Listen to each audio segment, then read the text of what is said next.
Welcome back to my channel Callum Moves, the home to tech reviews, how-tos, tips and tricks, and documenting my fitness journey. If you're new here, don't forget to hit that subscribe button and click the bell icon so you never miss an update. If you're looking to take running to the next level, you've probably heard of the Stryd Next Gen Running Pod. Well, I've been testing this little guy for the last 6 months, and today I'm going to give you the ultimate review. I'm taking the good, the bad, the must-knows, and whether this device is really worth your hard-earned cash. Let's jump right into it.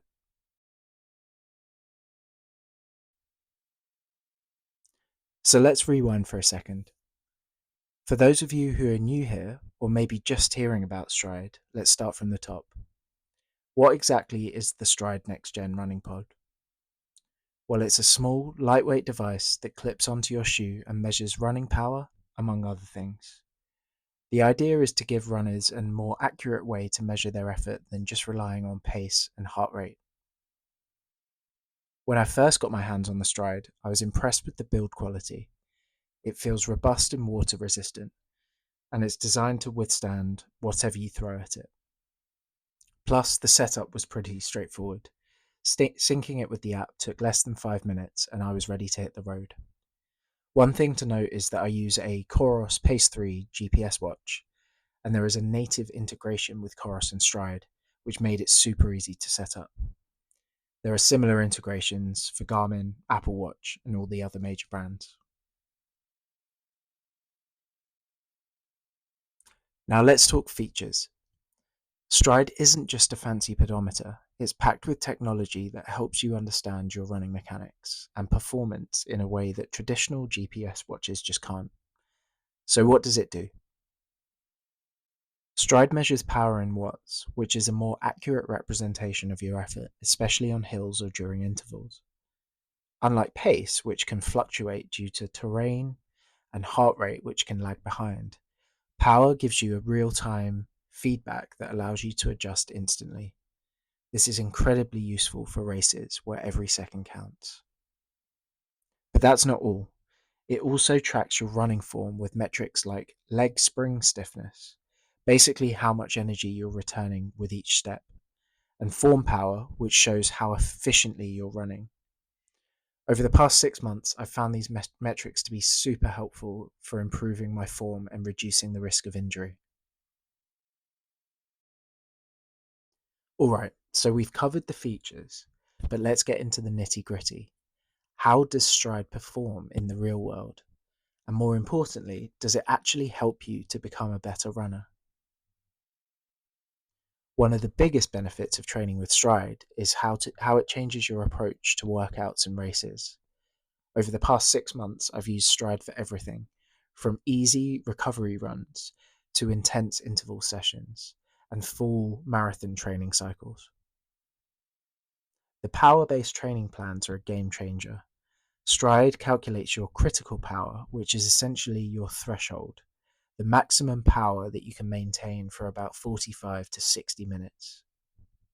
And using this number, it personalizes training plans that adapt based on your fitness level, recovery, and performance.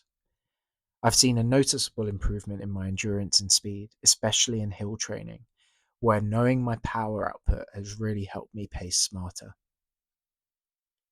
And speaking of races, I've tested Stryd in 5Ks, 10Ks, and even a half marathon. Knowing my target power range allowed me to avoid the dreaded bonk and not going out too fast. It's like having a personal coach on your shoe.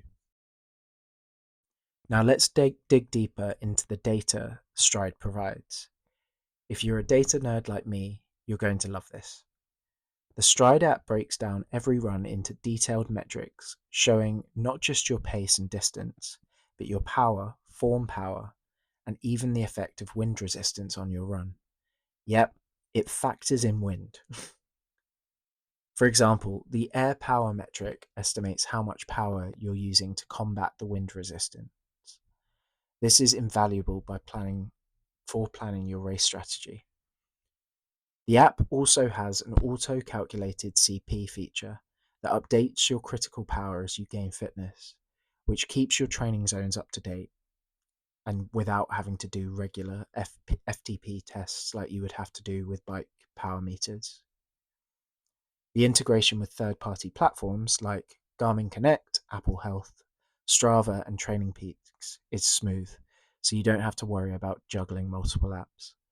But it does take some time to fully understand the depth of the data.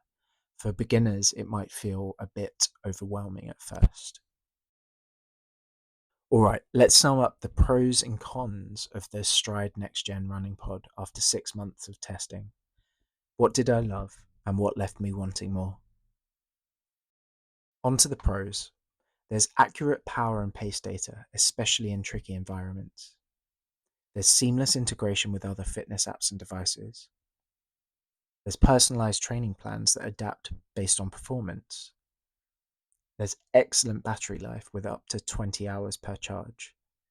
And it's extremely durable and weather resistant. It survived rain, snow, and mud. On to the cons. It's pretty pricey. So at the moment, it's retailing at around $220 plus the app subscription for the more advanced features, of which there is a benefit, but you can get away with not subscribing. There's quite a steep learning curve for beginners. Understanding power metrics does take time. The clip can occasionally loosen on longer, wet runs. And finally, it does require a bit of a mindset shift, training by power versus traditional pace or heart rate. Before we wrap up, here are some pro tips for anyone considering the Stryd Pod or new users who've just bought one. Tip number 1. Spend some time learning about power-based training. Stryd has a lot of resources, but it's worth diving into forums, watching more YouTube videos, just like this one, or even hiring a coach experienced with power. Tip number 2. Start with a baseline test to set your critical power correctly. Don't just use Stryd for your easy runs. Incorporate it into your speed workouts, tempo runs, and long runs to see how the power data shifts with different types of training. And finally, tip number 3, use the advanced metrics like leg spring stiffness and form power to improve your running form. Even small tweaks can make a big difference in efficiency and injury prevention. So after 6 months with the Stryd Next Gen running pod, who is it for? If you're a data-driven runner, someone who's serious about improving their performance, or you're looking for that next edge in your marathon or ultra training, Stryd is absolutely worth it. The power-based training approach, once you get the hang of it, is a game changer. But if you're more of a casual runner, someone who isn't interested in deep data analysis, or you're happy with the basic GPS and heart rate data, then it might feel like a bit of an overkill. At the end of the day, it's all about how much you're willing to invest in your running journey. And that's a wrap. If you've enjoyed this deep dive into the Stryd Next Gen running pod, make sure you give this video a thumbs up and subscribe to the channel.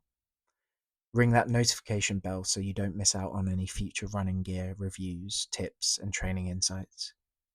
Got any questions about Stryd or want me to test any other running tech? Drop a comment below and I will read every single one. Thanks for watching. If you've got this far into the video, there's a good chance that you're into health and fitness. So why not watch the video currently on the screen, my review of the Ultrahuman Air Smart Ring and why I think it's the best smart ring in 2024. Until next time, stay healthy and stay curious. Thanks again for watching.